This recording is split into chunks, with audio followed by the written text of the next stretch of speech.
OK. Maintenant, avant de vous présenter la diapositive, je vous demande une petite question. Puis, allez-y, prenez une petite seconde avant de voir la diapositive qui va venir. Pour vous, est-ce qu'il y a une différence entre préjugés et stéréotypes? Et si c'est le cas, quelle est la définition de chacune? Alors, préjugés et stéréotypes, on ne va pas retourner à la diversité et l'inclusion. Ils peuvent être confondus, ils peuvent être séparés. Sauf que la généralité des réponses, même ma belle camera woman ici, elle m'a partagé. Le stéréotype, c'est plus une caractéristique qualitative, si vous voulez, qu'on donne à tout un peuple. Les préjugés sont plus au niveau individuel. Certains gens, ils pensent que les gens qui viennent d'une religion quelconque, ils sont qualifiés de cet adjectif-là. D'autres qui pensent que, je ne sais pas, le peuple du pays X, ils sont tous en retard. Le peuple du pays Y, ils mangent trop. Alors, vous voyez, ce sont des stéréotypes parce qu'on fait une généralisation pour tout un peuple. Tandis que le préjugé, les deux peuvent... Il y a une source quelque part qui a créé ce stéréotype ou ce préjugé.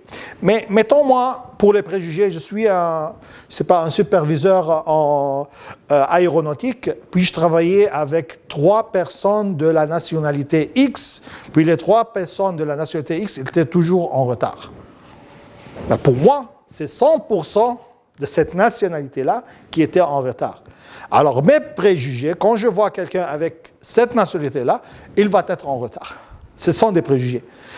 Est-ce que j'ai le droit de le faire? Personnellement, il faut se mettre dans les souliers de l'autre. Personnellement, j'ai le droit parce que c'est 3 sur 3. Alors, c'est un 100%. Mais est-ce que j'ai le droit, généralement, de prendre 3 d'une population de 50 millions ou 100 millions? Ça va être le préjugé. C'est pas aussi, comme je viens de dire à l'inclusion et à la diversité, c'est pas le sens ou la définition qui compte. C'est vraiment les impacts de ces stéréotypes et de ces préjugés sur nos comportements managériaux qu'on va les expliquer. Exemple, quel sera l'impact sur les gestionnaires? On vient de voir là, la justice, puis l'injustice, ça c'est un impact très important. Quel sera l'impact sur la communication? Je ne vais pas considérer l'opinion de celui-là parce qu'il a cette pensée-là. L'autre, ça ne marche pas. Quelle sera sur l'évaluation du rendement si je pars avec des stéréotypes et des préjugés? Tout ça, ils vont créer la rétroaction. Quand je donne une rétroaction, la mauvaise interprétation du non-verbal, ainsi de suite.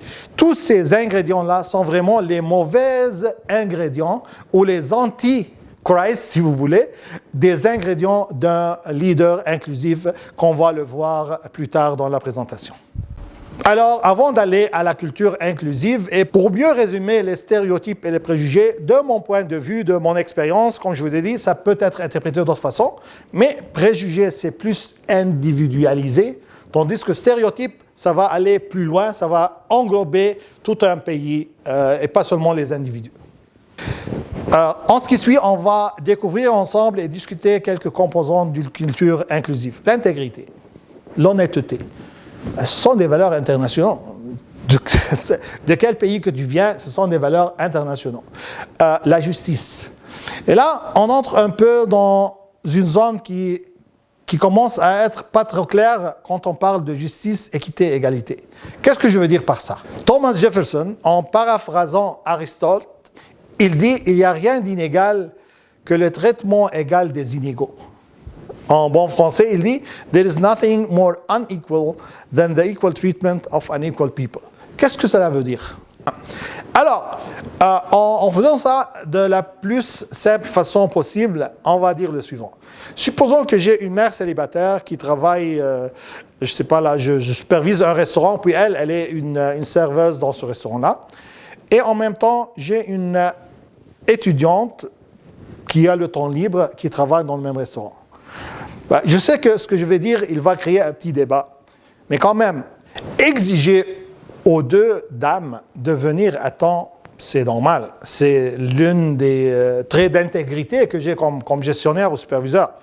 Mais en même temps, je dis bien un mais, en même temps, est-ce que si la mère célibataire, elle vient en retard, Est-ce que c'est assez grave que quand l'étudiant vient en retard? Ben oui, si tu ne me dis pas c'est la même chose, ben tu n'es pas égal.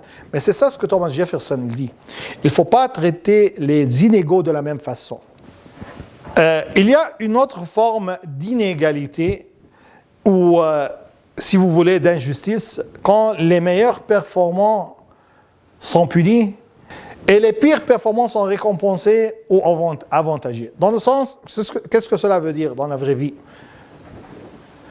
Il y a cet homme-là de nationalité X, ben, quand je lui donne des tâches, monsieur A, quand je lui donne des tâches, il a fait pas parfaitement. Alors, il y a quelques retouches à refaire. Tandis que monsieur B pense qu'il est d'une autre nationalité, il a fait parfaitement. Parce que qu'est-ce que je fais? Je donne plus des tâches compliquées à ce monsieur B et je diminue les tâches de monsieur A. De telle sorte que lui, il est puni. Parce que je lui donne des tâches sans récompense. Tandis que l'autre, ben, c'est merci monsieur. Tu me donnes moins de tâches, tu me donnes le même salaire.